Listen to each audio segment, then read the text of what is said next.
Aral sa mga alipin at mga amo.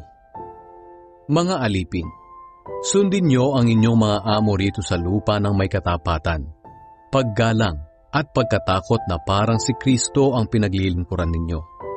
Gawin niyo ito ng kusang loob, hindi dahil nakatingin sila para sila'y malugod, kundi dahil mga alipin kayo ni Kristo na gumagawa ng kalooban ng Diyos.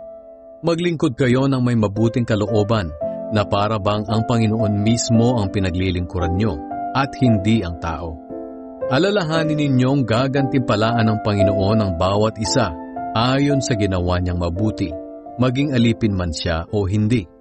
At kayo namang mga amo, tratuhin ninyo ng mabuti ang inyong mga alipin at huwag ninyo silang tatakutin o pagbabantaan.